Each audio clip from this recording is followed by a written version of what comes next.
There's a passion that ignites us, driven by pride, daring, and the desire to excel, fueled by the high-octane love of owners, drivers, and car lovers everywhere.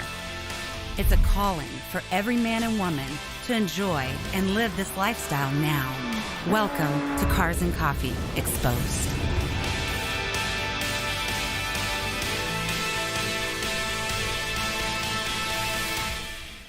I am really trying to not be biased and not have a favorite, but oh my God, you're making it hard. Yep. This thing is beautiful. Thank you. And it has so much history behind it. So Oh, yeah. I want you to talk about that because it's so unique. It's Enzo's last car before he passed away in 1988. And plus, it's the first 200-mile-per-hour car ever produced. And there's a lot of very first things on this car, like the tires on this car are Pirelli P0s. Now, P0s are famous now, particularly in Formula One, but the very first P0 tires were on this car. They had to make P0 tires for this car because the boost would come on so intense that they had to put special tires from Pirelli for this car. So it was sold in Rome initially. Yeah, 92. And then it went to Japan. And I bought it maybe a year and a half ago. I didn't know anything about F40s then, but now I know everything about F40s. I'm sure you do. I work on it every week. How much time do you think you spend on this weekly? I don't know. I might, because I'm retired, right? So I've had this for a year and a half, and I'm trying to take some of the years off the car, giving it tender, loving care. And it's very mechanical, these cars. I mean, you can work on it with a screwdriver and a wrench. And I've just been cleaning things up and working on it. I don't know, every week I put a couple hours into it. It's immaculate. Let's talk about the luggage. Yes. Okay, because I'm a girl and I like those kinds of things. Yes, I know women love those luggage. I bought the luggage before I got the car. It came up on Bring a Trailer and I'm going, you know, this is gonna be a deal. You never see the luggage for this car because it's specially designed to fit up in that hole, that round hole in the front. And I bought it on Bring a Trailer and then 6 months later I bought the car. So you told me how you acquired the car and what you had to sacrifice to get the car. Oh, yeah. Tell us a little bit about that. Yeah, I had to sell our home. I built 40 years ago, and half of it went into the home here, half went into this car. You're driving a house. This car has always been out of reach for me. I never even thought I would ever own one. How'd you feel after you bought it? Buyer's remorse. I mean, you've got yourself a house sitting here, right? And you're going, oh, did I get the right car? I mean, is it a lemon? You don't Can really I assure you, you did get the right car? Great, thanks. And I like taking to shows like this and being on channels like this because it inspires people. It does. It really does. If you don't see the car and you don't know about special things about the car, I try to bring people into my garage and actually show them this is what this does, for this purpose. It's incredible. Yeah. Well, it's a great design. I mean, till this day, it is just absolutely relevant and beautiful, and you've taken such good care of her. You. Yeah, anything else you want to tell us about the car? Oh, well, I could go into how long's your program? Well, we wish we had all day. Thank you so much, Tom. Okay. You're amazing. Thanks. This car Thanks for is great. We love it. Thanks Thank a lot. you. Thanks. Absolutely. We'll be right back with more Cars and Coffee Exposed.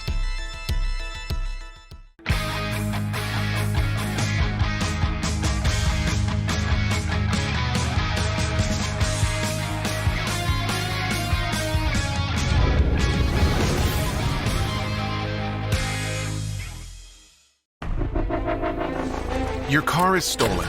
A crisis for you. A tragedy for your community. Theft hurts everyone. Insurance rises. Your neighborhood violated. Who will be next? But you can feel more protected and secure with the Lowjack system. Lowjack brings it back. Lowjack's vehicle recovery system will find your vehicle usually within 30 minutes. And with the recent launch of Lowjack LE, we're equipping our law enforcement partners with a safer and more efficient way to recover your vehicle. The Lowjack app creates a bond of trust, providing enhanced features designed to promote safety and convenience, and you'll always know where your vehicle is. Only Lowjack stands with this promise. Receive up to $10,000 reimbursement if your vehicle is not recovered in 30 days. Let Lowjack bring back your safety, confidence and give you a greater driving experience. Lowjack brings it back.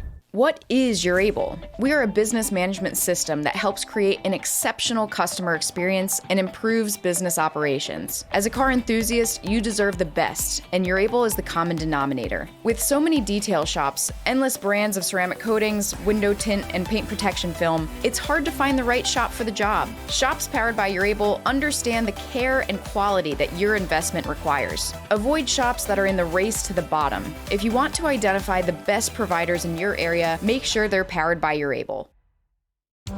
Get ready for an adrenaline-fueled ride with Cars and Coffee Exposed. It's not just a show, it's a whole new automotive experience. Now's the time to claim your spot as a brand partner for the electrifying 2024 season. Partner with us to inject your brand into our high-octane episodes and connect with car enthusiasts live at Cars and Coffee events nationwide. Rev up your marketing strategy today. Contact carsandcoffeeexposed.com and let's accelerate together.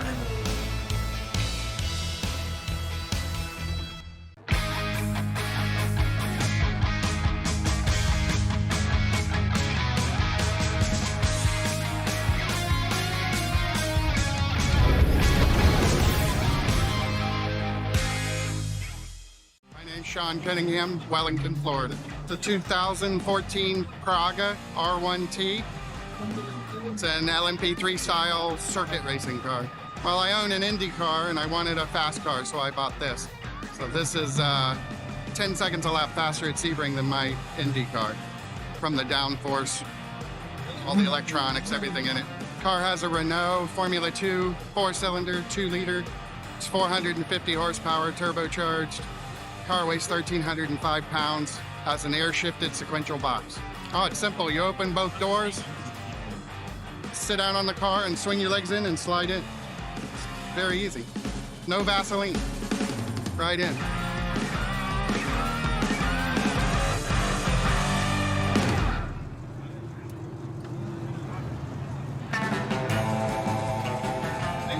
Cover up my $35,000 steering wheel.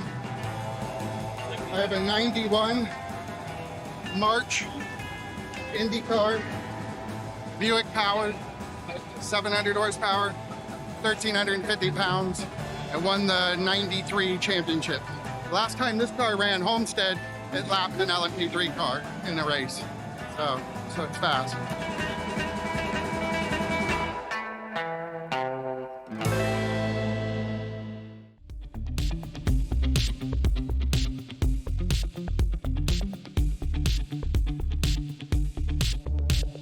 I feel like my level of sexiness just went up. It does have that effect. There we go. Oh, the power. Yes. Nice 12-cylinder, which you aren't going to see many more of those cars around anymore.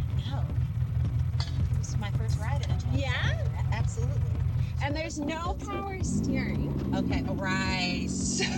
Yes, yes. You know, a good little workout in the meantime. Is that how you stay in shape? Yeah, exactly. Just drive badass cars.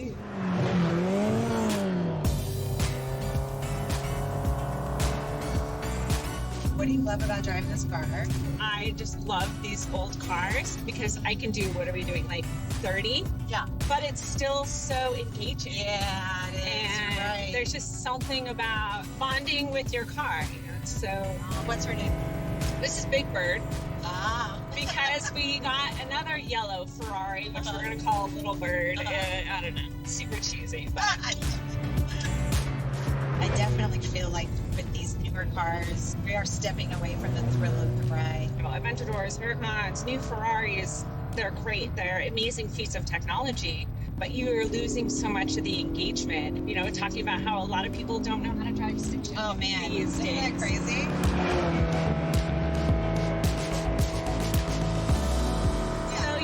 Out on getting to know your car and getting to know how to drive properly. Like, this car has no power steering. It's a pain, but I wouldn't trade it for anything because it's an experience and it brings a smile to your face, and you don't have to be driving crazy. Brian was saying earlier you took an F40 cross country. I did many years ago. We had restored the car and took it on a rally from New York to LA in 5 days. By yourself? No, I was with friends. With friends? Yeah. You were driving by Yes, yourself? okay. We're trying to find that way to keep the younger, upcoming enthusiasts, keeping them engaged with older cars and teaching them how to drive manual transmissions. And Hagerty, has a great program where you can go learn to drive a manual transmission on a closed racetrack. They're trying to keep that culture alive, which I think is important. And just engaging younger people, about working on cars and the restoration process, because we don't want to lose all these older generations that are unfortunately dying and just losing their knowledge. And how do we keep that part of this car culture alive and well? Yeah. And we just need more people to learn. Was your dad a car guy? No. Was your mom a car girl? No. I grew up on a ranch in Colorado. Wow. So I'm not sure exactly where it came from. But like I said, I was always, when we would go somewhere, I want to buy a Hot Wheels car. I didn't really care.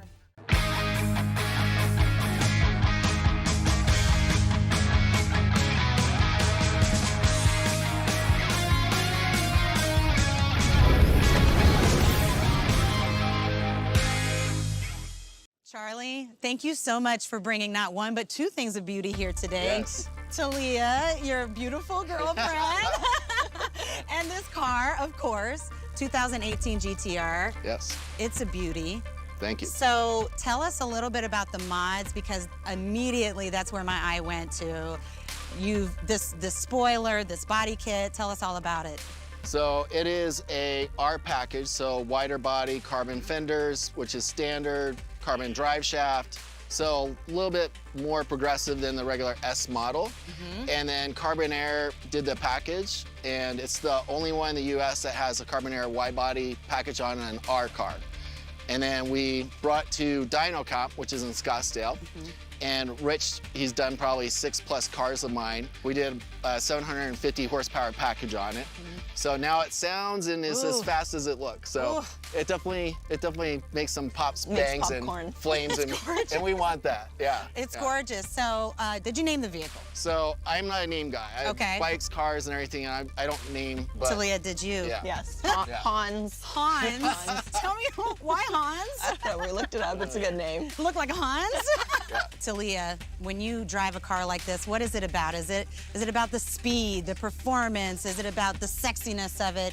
What makes you love a car like this so much? I mean, it's so rare. You could drive that thing for 30 seconds and you're just high on life. You cannot have a bad day. Charlie, if he is busy at work and, as soon as he jumps in his car, he never comes home mad. I always come home with a grin.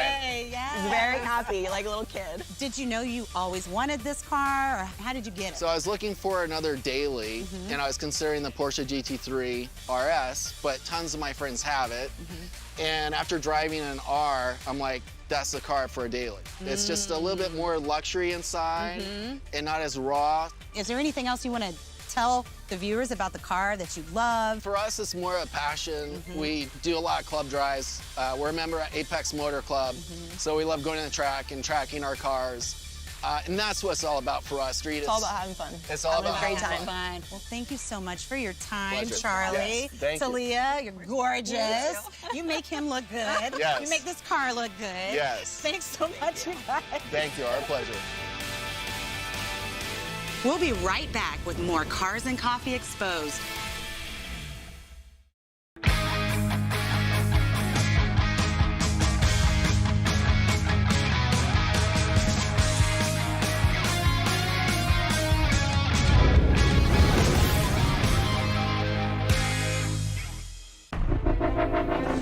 Your car is stolen. A crisis for you. A tragedy for your community. Theft hurts everyone. Insurance rises, your neighborhood violated. Who will be next? But you can feel more protected and secure with the Lowjack system. Lowjack brings it back. Lowjack's vehicle recovery system will find your vehicle usually within 30 minutes. And with the recent launch of Lowjack LE, we're equipping our law enforcement partners with a safer and more efficient way to recover your vehicle. The Lowjack app creates a bond of trust, providing enhanced features designed to promote safety and convenience, and you'll always know where your vehicle is. Only Lowjack stands with this promise. Receive up to $10,000 reimbursement if your vehicle is not recovered in 30 days.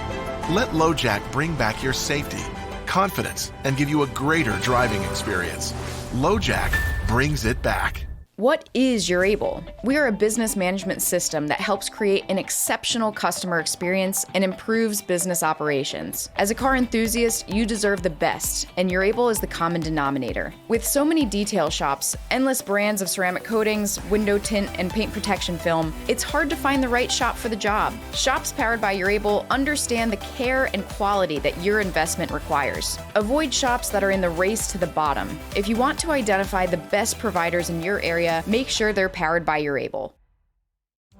Get ready for an adrenaline-fueled ride with Cars and Coffee Exposed. It's not just a show, it's a whole new automotive experience. Now's the time to claim your spot as a brand partner for the electrifying 2024 season. Partner with us to inject your brand into our high-octane episodes and connect with car enthusiasts live at Cars and Coffee events nationwide.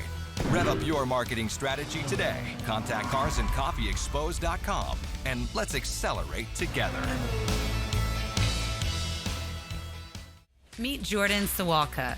This successful entrepreneur started his own repossession business nearly 20 years ago. Around the same time, he started collecting cars. Now he's put together an enviable collection of beauties, most of them dressed in black. We caught up with Jordan at his automotive man cave somewhere in Scottsdale. We're here with Jordan Sawalka, who has invited us to view his beautiful car collection. Thank you so much, Jordan, for having us. Yeah, you're welcome. You're welcome. How many cars do you have here? About 20, give or take, whatever the day of the week is. We have a couple of HKS demo cars here, several Porsches like strewn throughout the building. The Aventador SVJ is over there. And then one of my big loves is Chrysler products, like Mopar stuff. So we got 3 or 4 Mopars on the racks and old 56 Chevy. You decided to start collecting cars, why? Well, I mean, because I have the room to do it now. Yeah. So in the beginning, I wasn't able to collect anything. I just would buy something and then trade it in. And then we bought this warehouse, and when you have room, you start to fill it up. Yeah. So this is really spiraled out of control. So, for lack of a better It's pretty term. out of control, yeah, but in the best way possible. Yeah, I'm not mad at it. You started in the automotive world, how? Just from childhood, first Hot Wheels.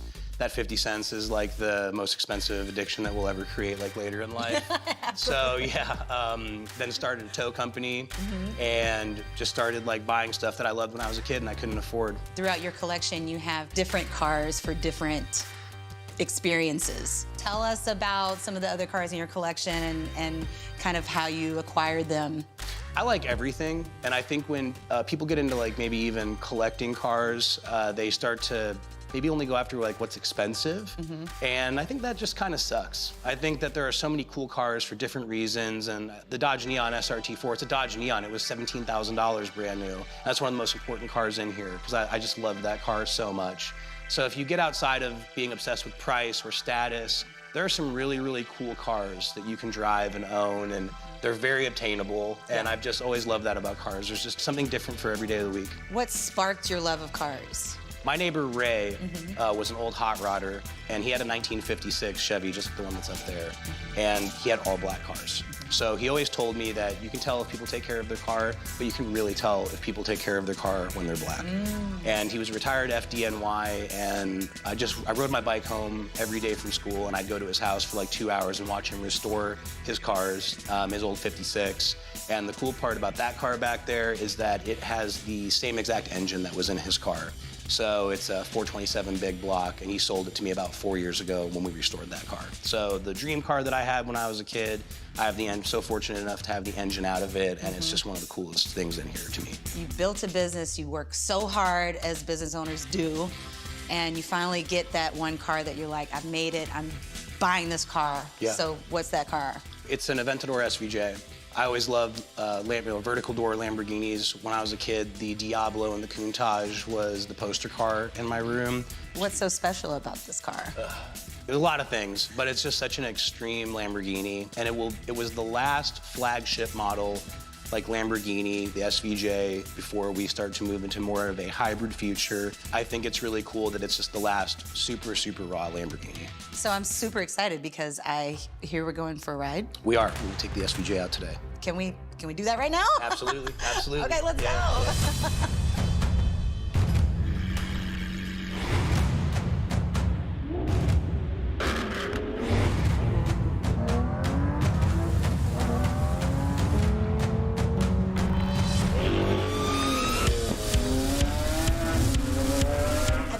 So many supercars in one place ever in my life. I've been in a lot of cities. I mean, I'm sure I'd probably see that in Monte Carlo, but I mean, it's just really, people seem to be very comfortable.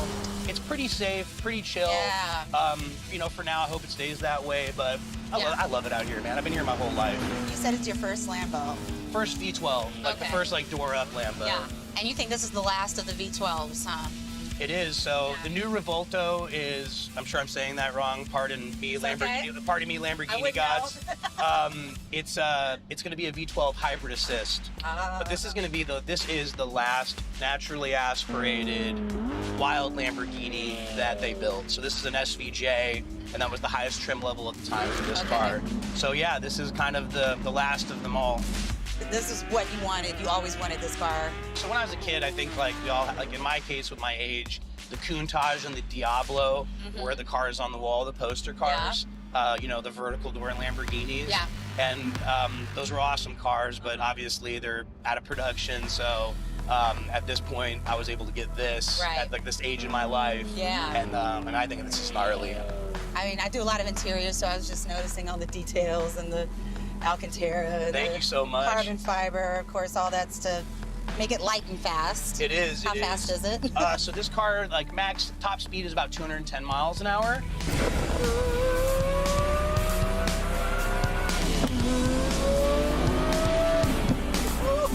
Yeah, boogies. I feel like my balls just dropped.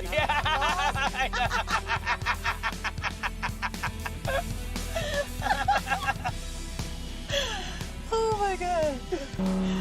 You know, the cool thing about this car is these Lamborghinis, these V12 cars, were never great handling cars. But this car is this was the fastest production car around Nürburgring for a couple of years. So I think they finally were like, hey, they look so exotic, they look like art, well, let's make them really as fast on the track as it looks, right? So that's what's really cool about this car. Yeah, combination of beauty and beast. Yeah, exactly, exactly.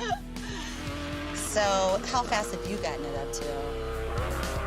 This car probably like 180. We went to Roebling Raceway, and we were about 176 and almost 180 on the back straight. It's a really long straight. So it was really cool, super stable. It was awesome. This car has active aerodynamics. So essentially what happens is it will start to like bleed air after a certain speed to pull it under the car to increase stability. So there's all sorts of like different aerodynamic components that are like at play to keep the car stable at speed. It has four-wheel steering. So below 88 miles an hour, the wheels turn like this to help bring the back of the car around. But after 88 miles an hour, they turn like this to keep the car stable in high-speed maneuvering. So it's like, there's a lot of really cool things. Technology. It's crazy. Yeah. It's crazy how far it's come. It makes you look like a really good driver, you know? I think I was pretty equipped to handle it when I got it. So I would say that I didn't have to learn anything, but this car taught me a lot about respecting power, and the margin for error is really slim in this car, you know? It's big, it's a V12, and if you're not careful, it'll teach you a lesson at the track. How many of these did they make? They made 900 SVJ coupes worldwide. I don't know, I always liked the underdog. Yeah. And I think that's why I like Lamborghini so much, is it was the underdog. Ferrari was always the pinnacle brand, and you know, Ferruccio Lamborghini was, I think just he was the underdog, right? I've always noticed that when I deal with Lamborghini owners, they're really approachable. And it seems like even some of them themselves are maybe more blue collar, and this was like their dream car. And I've always loved that about the brand. These cars are so fun to drive because they are engaging, and I think that's what a lot of like newer cars lack, is that engagement. I think that as cars get watered down, like, kids today will never experience, like, oversteer situation or keeping a car stable. Right. Not only does it make you a good driver, it keeps you engaged in the car. Yeah. And I think that that's probably the sad part about maybe, like, where automotive is going today. Yeah. And I understand, like, that's progress, and thank goodness these cars are still around and they're still being taken care of. So I think you'll be able to find them, but the engagement's everything. Yeah. So I feel like you're definitely in the right place for car love, because I've seen more supercars and exotics here than I have, I think, in any other city I've been in, just driving on the street. So Scottsdale seems to be kind of a capital for that. There was like 4 or 5 F40s that were at Cars and Coffee. Right. So it's just insane to think that those are here residing in collections. But yeah, Scottsdale, Phoenix area, the Arizona car culture is really important. It's part of our foundation. I'm so glad we got a chance to see it, because it was really unique. And it's always good to see people bringing their kids out and being able to really get close to these cars, because that's just going to continue to ignite that love like you talked about with the community. I think no matter like the difference with anybody, I think cars are a common denominator. And even if you can't get along about anything else, if you like cars, it's really easy to carry a conversation with someone for a few hours. And I don't know, it's like a peaceful feeling.